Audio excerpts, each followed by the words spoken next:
Nii, panen ettekande käima. Kas tuli?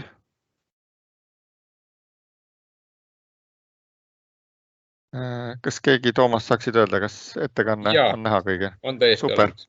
Väga hästi. Mina olen siis Hans Oru Tartu Ülikooli peremeditsiini ja rahvatervishoiu instituudist, keskkonnatervishoiu kaasprofessor ja tegelen erinevate uuringute läbiviimisega, õpetamisega, kuidas siis keskkond mõjutab inimese tervist. Ja üks osa sellest keskkonnast on siis ka kliima, mida siin akadeemik Soomere juba pikalt rääkis, kuidas need kliimamuutused ka tekivad. Ja üks põhjus, miks need kliimamuutused on tekkinud, on siis energia tootmine. Kuidas need kaks asja siis kokku kõlavad ja kuidas nad on seotud siis meie tervisega, seda ma siis käsitlen.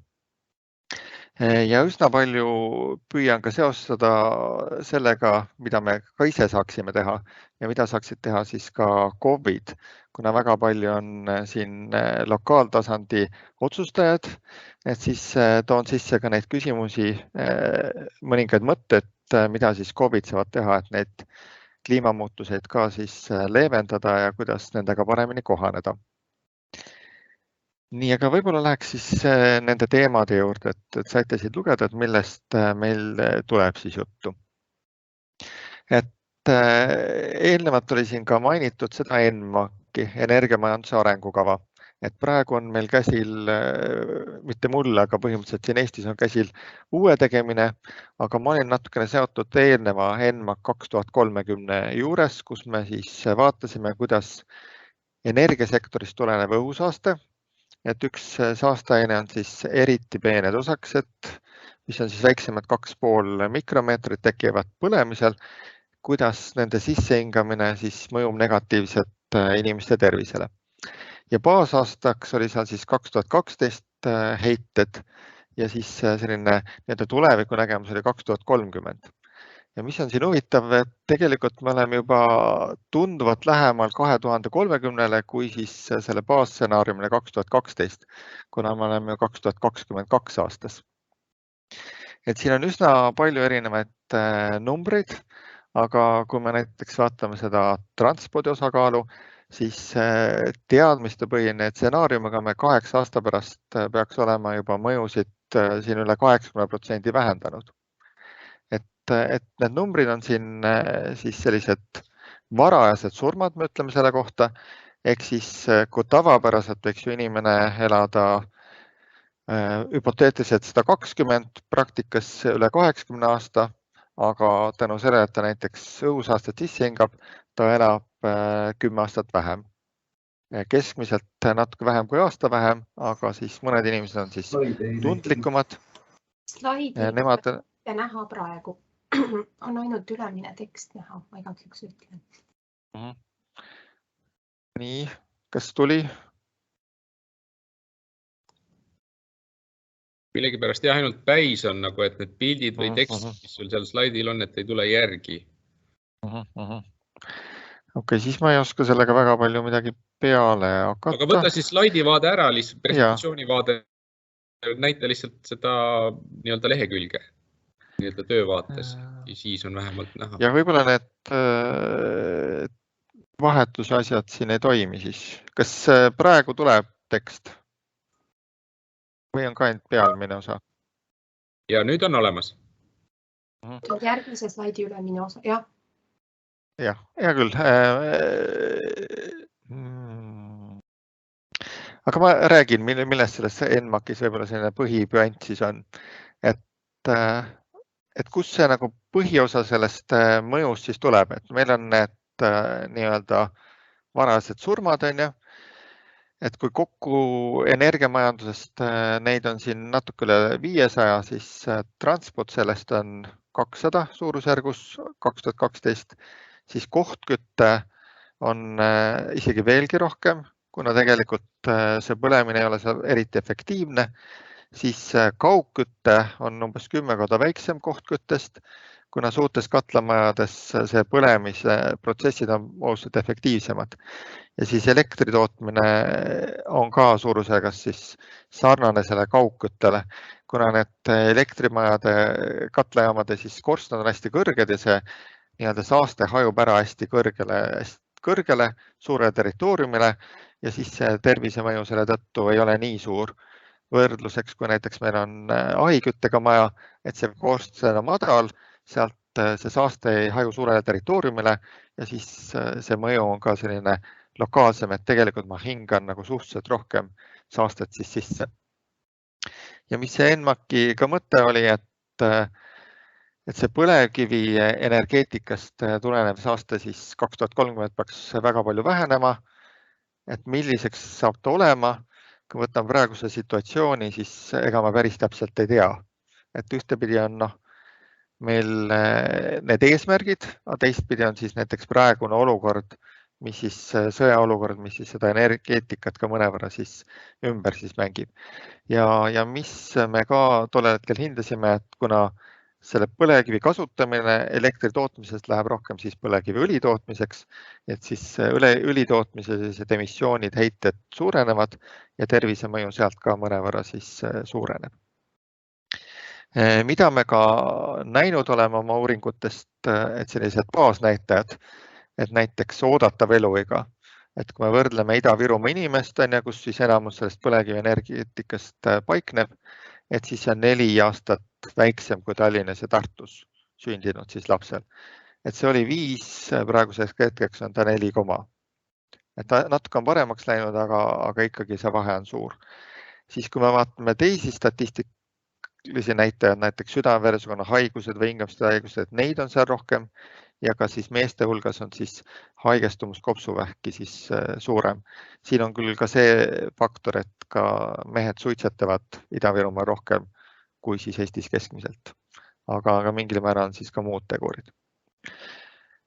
Siis teatavad saasteained, et seda me oleme siis näiteks põlevkivisektori terviseuuringutes vaadanud.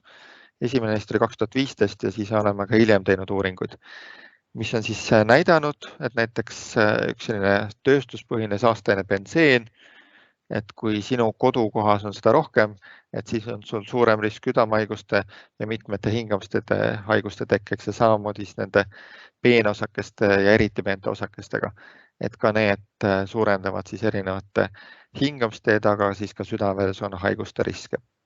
Et ühtepidi on päris hästi meil selge, et see olukord seal põhjustab suuremaid tervisemõjusid. Siis 2 järgnevas uuringus oleme vaadanud ka siis lapsi, et meie jaoks ka väga olulised ja ütleme, et selline tervise ebavõrdsus saab alguse tegelikult juba sünnihetkel. Et ma igaks küsin, kas te nüüd pilte näete? 2 jutupunkti on tulnud välja. Aga pilt ei ole tulnud? Pilt ei ole tulnud.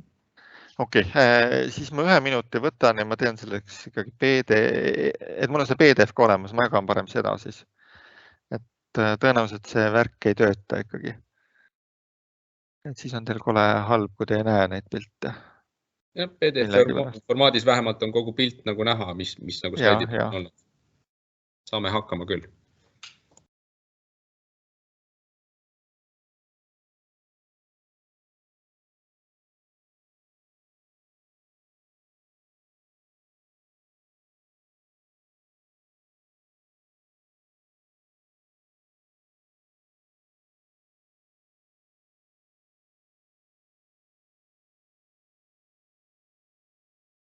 Nii, et sellised pildid olid meil siis.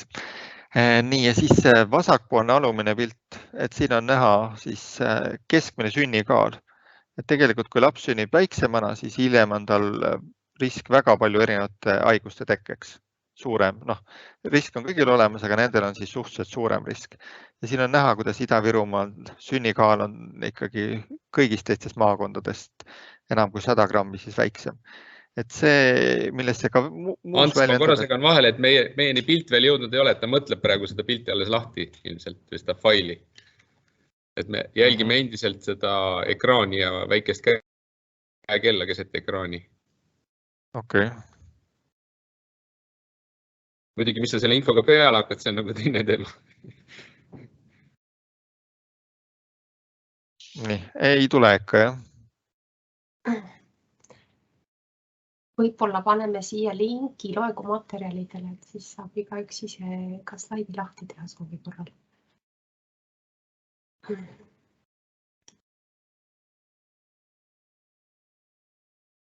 Nii, aga proovime midagi muud. Proovime teda jagada siis näiteks failina, mitte ekraani. Äkki siis toimib.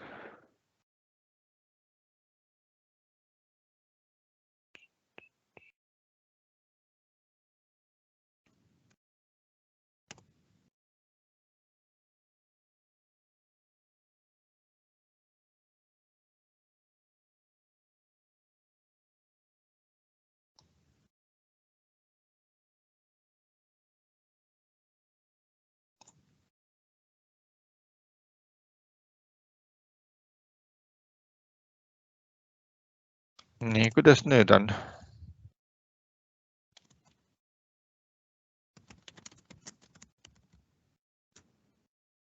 Vist hakkab tulema. Roheline taust on juba näha. Panin chatiga lingi nende Dropboxi kausta kohta, kus kõik need esitlused on olemas. Kui sellised tehnilised viperused on, siis saab vähemalt sealt paralleelselt selle esitluse lahti võtta ja oma arvutis siis vaadata. Nii, kuidas nüüd on?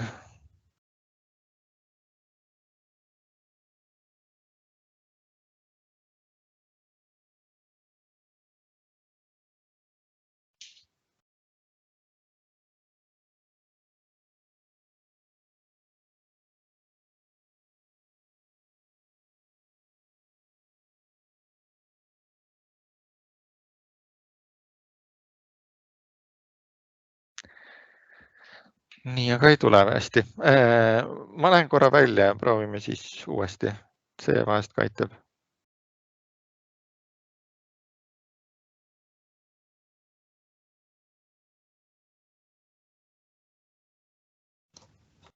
Ärgitan Tõnis Lido küsitluses vastama, mis puudutab just põlevkivienergeetikat, et üsna palju on juba vastuseid, aga hea oleks veel mõned saada.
Nii, ma olen tagasi. Toomas. Nüüd on näha pildid. ja mina jagasin praegu, kas nüüd on praegu millisele leheküljele ma lähen praegu? Mine natuke tagasi.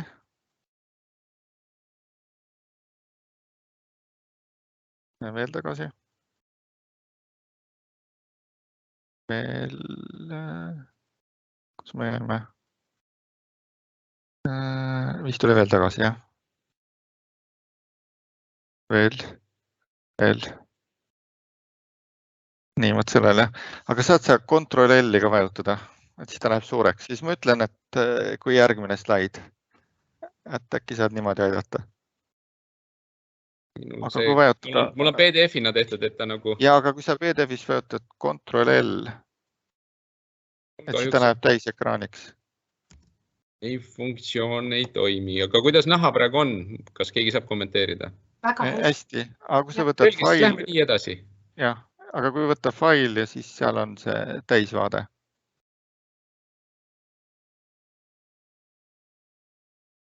Ei ole vist, jah. Okei, view all tegelikult vist on.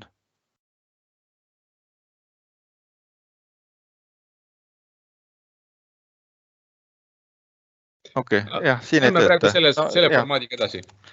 Nii, ja siin on näha seal selle punase täpikesega, et seal Ida-Virumaal on see sünnikaal oluliselt siis väiksem.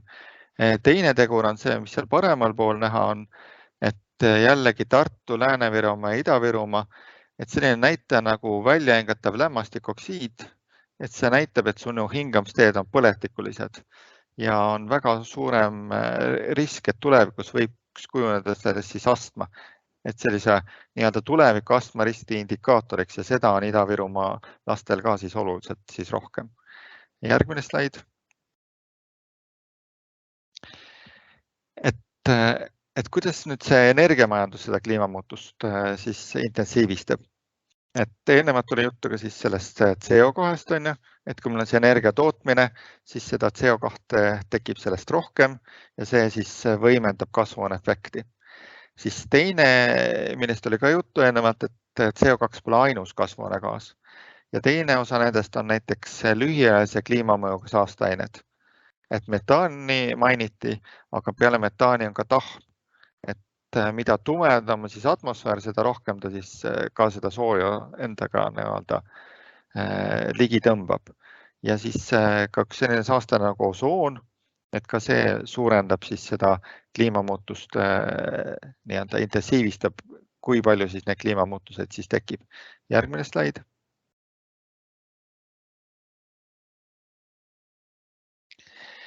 Siis kuidas need kliimamuutused meie tervist mõjutavad? Ja aastal 2015 oli meil alusuuring, mis oli aluseks siis nende nii-öelda kliimastrateegiate tegemiseks Eestis. Et need on nüüd uuendamise protsessis, aga üks osa sellest oli selline kati uuring ja minu osa oli vaadata, kuidas siis kliimamuutused meie tervist mõjutavad. Järgmine slaid. Selle protsessi raames me panime siis paika 7 mõjuvaldkonda. Et esimene neist oli äärmuslikud ilmaolud, mida kõige paremini tajume siis sagedamate kuumalainetega. Et kui mõtleme eelneva suve peale, siis see oli ikkagi väga palav. Ja selline suvi on tegelikult tuleviku reaalsus. Siis teine tegur on halvenenud õhukvaliteet. Et õhusaaste juures on ühtepidi oluline palju seda tekib, aga teine on, kuidas need saastanad ära ajuvad. Et me kütame näiteks suhteliselt sama palju, sõidame sama palju autoga, aga mõnel päeval me tunneme ise oma ninaga, et selline lõhnul üleval ja selline sudu ja pole midagi hingata ja see tuleneb sellest, et hajumistingimused on halvad. Siis tekib ka enam maapinna lähedast osooni, et see, mis on üleval osoonikihis, et see on hea osoon, aga seda osooni on ka maapinna lähedal. Ja kui me seda sisse hingame, ta on hästi oksudatiivne, ta mõjub halvasti meie hingamisteedele. Ja ka õietolm, et iseenesest taimedele meeldib CO2. Mida rohkem on CO2, seda rohkem nad paremini kasvavad, paremini õitsevad, aga meie hulgas on 10-15% inimesi, kes on allergilised õietolmule ja nende jaoks ei ole see hea uudis. Siis veega seotud probleemid sagenevad. Oli siin jutt üleujutustest, aga teine on halvenenud suplusvesi. et meil on näiteks sinivetikad ja neile meeldib ka soe ilm, et siis nad kasvavad paremini, aga siis me ei saa ujuma minna. Toiduohutus, enam siis toiduga seotud haiguseid, et ka siin on, mida niiskem ja soojem on kliima, seda rohkem neid siis tekib. Selline keeruline sõna nagu siirutajate kaudu levivad haigused, aga näiteks puugid, et jällegi, mida soojemad talved, seda enam neid tulevikus on. UV päikesekiirgus, et suvel on meil rohkem päikest, talvel eeldatavalt vähem päikest.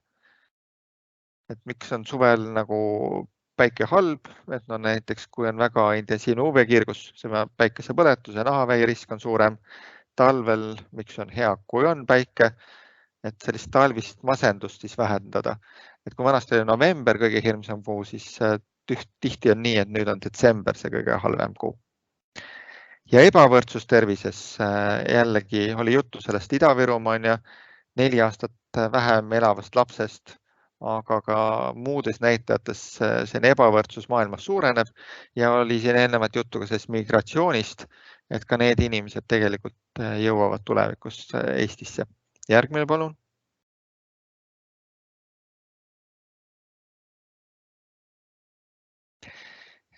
Sedasama omavahelisi seosed me vaatame sellises projektis, et mis meil on natuke üle aasta kestnud, et mis keskendub just sellele, et anda siis poliitikat kujundajatele informatsiooni, millised on need kliimamuutuste tervisemõjud. Et tegelikult on see projektide projekt, ehk meil on siin all väiksemad projektid ja need omakorda jooksevad kokku siis selleks NBEL projektiks. Et ühe otsustajate seminari me teeme siis ka Tallinnas septembrikuus, tõenäoliselt 8. septembril. See on nii kohapeal kui online ülekandega, et kui lubate, siis ma võin selle kohta ka informatsiooni saata nendele inimestele, kes ka täna mind siis kuulasid. Ja saate ka siis seda jälgida. Ja tegelikult neid materjale iseenesest sellest samat veebilehelt võib ka vaadata. Et siin all nvelproject.eu.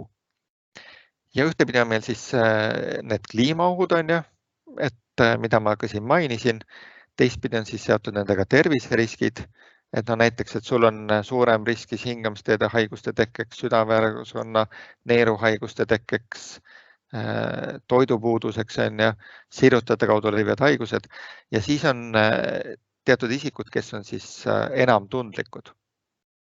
Ehk siis vanus oli siin juttu nendest lastest, aga ka eakad on alati enam tundlikud, siis nii-öelda need erinevad rahvusrühmad. Et tavapäraselt see põhirahvus on vähem tundlik, aga just need väiksematesse rühmadesse kuuluv, ka nemad tihti saa informatsiooni, et ka seda me oleme kunagi vaadanud, et eestikeelset informatsiooni on päris palju, aga venekeelset informatsiooni on ikkagi väga vähe. Ja kui sa oled selles inforuumis, siis see info ei jõua sinuni. Ja selles mõttes on väga tore, et see seminar toimub hiljem ka vene keeles. Et ka meil on need inimesi, kes seda keelt Eestis palju räägivad. Ja tihti ka selline sotsiaalmajanduslik situatsioon. Ka kui sul on muud mured on ja siis ei mõtle selle peale võib-olla, kuidas see kliima siis sinu tervist ja kui palju ta siis mõjutab. Järgmine palun. Et kuidas neid siis leevendada? Lähme edasi. Siin mainiti eelnevalt ka erinevad neid energiatehnoloogiaid. Et ühtepidi on need tavapärased on ja tuuleenergia on üks selline suure potentsiaaliga, aga kui need tuulepargid on ikkagi su majale lähedal, et siis see häirib sind, see tekitab müra. Ja seda me oleme ka siin näinud, et öeldakse ikkagi 3 kilomeetrit peaks olema nagu uuringute järgi see minimaalne ja 6 kilomeetrit oleks juba päris hea, aga kuigi Eesti on hõredalt asustatud, et selliseid kohti ei ole väga palju, kus elukohad oleks niivõrd kaugel. Siis teine, mida me ka merealade planeeringus oleme vaadanud, et paneme neid merre, aga isegi kui nad jäävad seal 12 kilomeetri kõrgusele, nad on 300 meetri kõrged, et kui sa selle mereranda lähed, et siis ikkagi näed neid. Inimestele see ei meeldi. Et seal ei ole enam seda muret, et see müra jõuaks, sest tavapäraselt ikkagi on meil rannas lainetus ja see lainetuse müra on suurem, aga lihtsalt siis see ebameeldivus. Et nüüd me oleme püüdnud küll seal vaadata, et panna neid siis mitte nendesse kohtades, kus on kõige ilusam päikseloojang, tegelikult need ei ole üldse väga palju vaja. Et isegi seal mereala planeeringus on need alad seal meres pisikesed ja siis ka neid on kordades rohkem, kui Eestis tegelikult vaja on. Aga meil ei ole hetkel seda otsustust, et ütleks, et okei, et me paneme nad sinna ja mujale neid siis ei pane. Ja samamoodi ka need päiksepargid on need põllumaa vähenemine, aga ka seal nii-öelda Lõuna-Eesti kuppelmaastikul ei ole need kõige ilusamad, nad on ikkagi tehno nagu sellised objektid. Siis oli juttu nendest tuumajaamadest, kõige vähem ressursse võtab nende ehitamine, aga mis on üllatuslik, kõige enam tervisemõjusid tekitab hirm. Et seda on Ameerikas ka vaadatud, et tegelikult need muud kiirgusohud on ja et ka tööterviseohud on ja mis tulevad nendest kütuste tootmisest, käitlemisest on väiksemad, aga inimesed neid kardavad. Ja tegelikult ka Eestis on nendega seotud ikkagi päris suur kartus ja hirm ja seda ainuke variant on, et seda peab siis püüdma siis vähendada. Järgmine slaid, palun. Aga mida me saame siis veel kohalikul tasandil ka teha või üldse, mida meie saame teha kliimamuutuste leevendamiseks? Et oli juttu sellest, et suur osa nendest kasvuhoonegaasidest tuleb ka siis näiteks just kohtküttest ja just nendest lühiajalise kliimamõjuga saasteainetest. Et tegelikult, kui me võrdleme ka mingit vana ahju, kus kasutatakse märga puitu, mida ei ole puhastatud, võrreldus täiesti uue tehnoloogilise ahjuga, siis need saasteained tekib sealt väga palju vähem. Et ütleme, et sellise tahma vähendamine. Et ka see aitab nagu nii-öelda kliimamuutusele kaasa, et tegemist on ikkagi taastuva kütusega. Siis toitumine. Et tegelikult põllumajanduses tekib väga palju metaani. Kui tarbime rohkem taimset toitu, siis ühtepidi tarbime vähem ressurssi ja tekib ka metaani vähem. Ja kui me võtame need elektriautod, et siis osooni eeldusaineid tekib ka vähem, et nii-öelda kohaliku tasandi heitgaase on meil siis vähem. Et loomulikult on elektriautodega seotud muid probleeme, et täiesti õhusaastevabad nad näiteks ei ole juba sellepärast, et nad tekitavad rohkem teetolmu kui tavalised autod. Et oli juttu, et see Tesla aku on 500 kilo, tähendab, et auto on raskem ja sellega seoses tekitab rohkem näiteks teetolmu, aga heitgaase linnas tekib nendest siis vähem. Järgmine, palun. Kuidas siis kohaneda? Järgmine.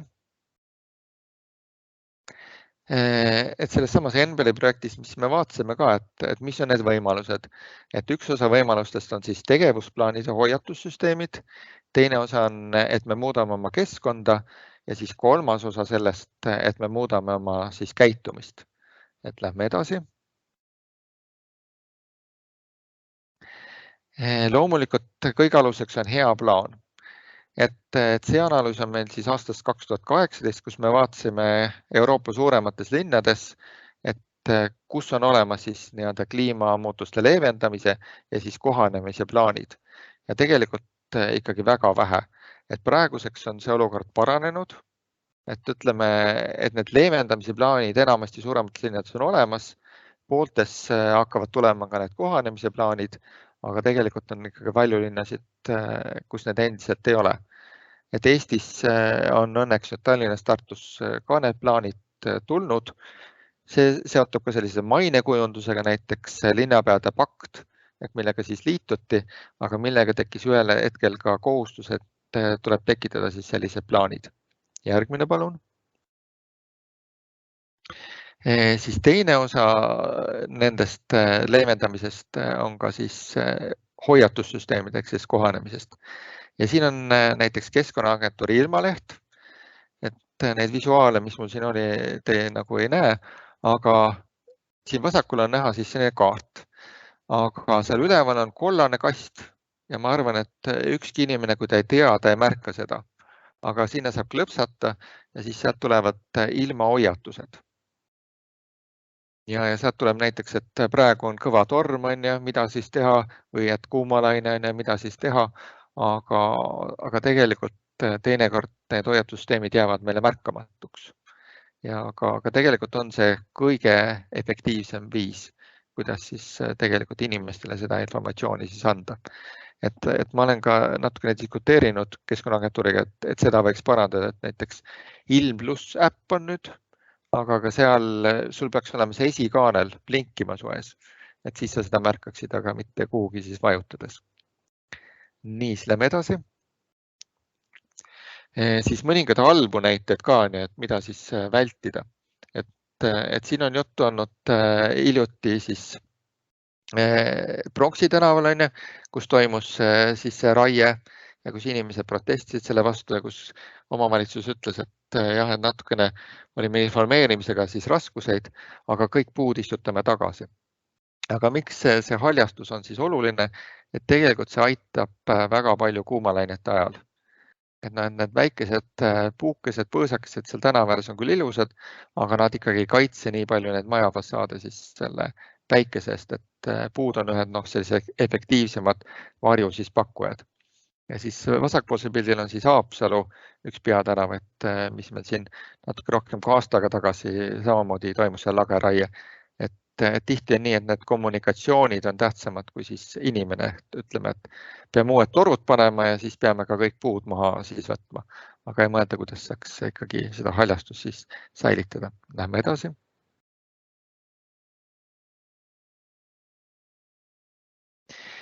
Kuidas kohaneda õhusaaste õietolmuga?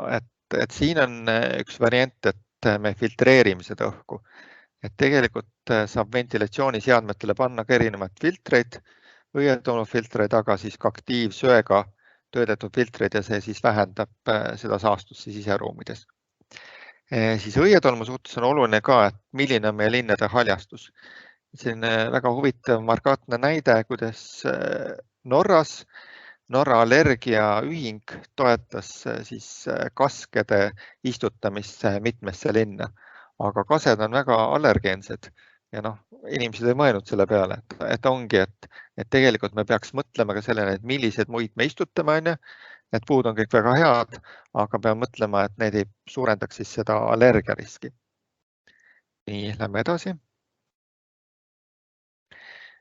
Kuidas kohaneda üleujutustega? Et siin on ka, et meil peaks olema siis paremad kriisiplaanid ja ka taristu parandamine. Ja tugevate tuulte ja tormidega see risk, nagu siis akadeemik Soomere ütles, tulevikus suureneb. Siis teine parempoolne on siis sinivetikad ja ka vetikad laiemalt, et nad on ikkagi sisaldavad toksiine ja siis, kui me seal ujume või tegelikult ka seda õhu aerosooli sisse hingame, et see võib põhjustada meile olulisi siis terviseriske. Et seda vähendada, peaks olema veekogud puhtamad, aga inimesed peaks olema ka teadlikumad siis nendest riskidest. Siis lähme edasi. Nii, siis toidu suhtes, et ühtepidi see niiskem kliima, soojem kliima tekitab olukorra, kus hallituse risk on siis suurem. Ehk siis teinekord me ei märkagi seda, aga needsamad aflatoksiinid tekitavad vähiriski. Kuidas seda vähendada? Parem siis toidu käitlemine. Ja tegelikult ka tihti tööstuses neid samu terakesiga isegi kontrollitakse seadmetega, et nad ei oleks siis hallitunud. Aga tihti võib juhtuda, et me seda ei märka, et ka selline parem kontroll. Samamoodi puukidega seotud haigustega, kui meil on tegemist entsefaliidiga, siis saame vaktsineerida. Kahjuks on vaktsineerituse tase ikkagi suhteliselt madal, me peame ka maksma selle vaktsiini eest. Borrelioosi puhul ei ole vaktsiini, et siin on ainuke võimalus siis parem diagnoos. Aga see juhtude arv on siin suurenenud, et ühel hetkel ta langes just sellepärast, et see diagnoosimisega tekkisid probleemid, aga nüüd on ta järjepidevalt siis tõusnud ja tegelikult Balkani riikides on need baktereid veelgi enam, kes siis puukide külge võivad minna ja need haigused võib tulevikus juurde tulla. Nii, lähme edasi. Päikesekiirgusega jällegi teadlikkuse kasv, et tegelikult on teadlikkus väga palju suurem võrreldes sellega, kui mina laps olin, et praegu ikkagi paneme lastele riided selga rannas, paneme päiksekaitsekreemi.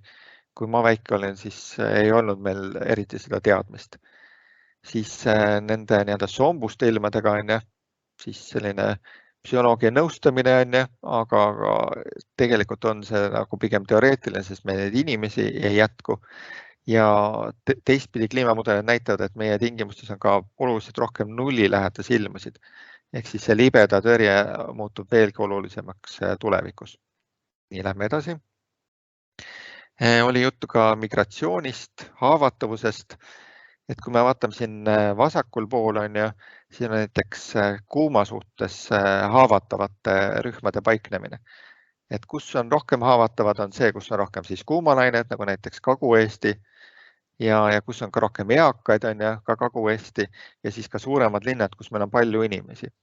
Et neid olukordi paremini kaardistada on siis Tartu Ülikoolil ja Päästeametil selline töös haavatavuse hindamise vahend, mis siis tulevikus jõuab tõenäoliselt ka siis COVID-ini ja saate seda siis rakendada. Ja põgenike koha pealt ongi üks selline võtmeküsimus, et püüda tegeleda üldse sellega, et nad siia ei jõuaks. Et tegelikult tegeleda ka nende probleemidega seal koha peal.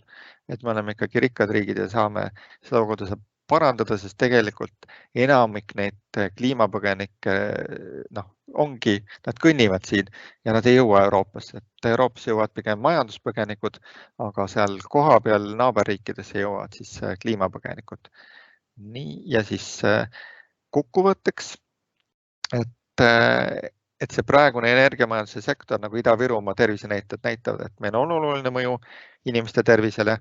See on viinud kliimamuutustele, millega omakorda kaasnevad siis tervisemõjud, siis see nii-öelda rohepööre või siis ka ametlikult roheline kokkulepe tegelikult annab võimaluse nende kliimamuutuste leevendamiseks, aga see peab olema õiglane üleminek ja ka terviseaspekte arvestav, et mu üks doktorant just uurib seda, et kui palju üldse on tervisele peale mõeldud selles õiglas üleminekus. Ja tegelikult me saame selle olukorraga kohaneda. Et see ei ole üldse mitte raketiteadus, aga oluline, et meil oleks see läbi mõeldud ja siis kohalike omavalitsustel oleks siis plaan selle elluviimiseks. Nii et see oleks nüüd kõik minu poolt, et kahjuks olid meil need tehnilised probleemid ja nüüd oleme ajast ka üle läinud.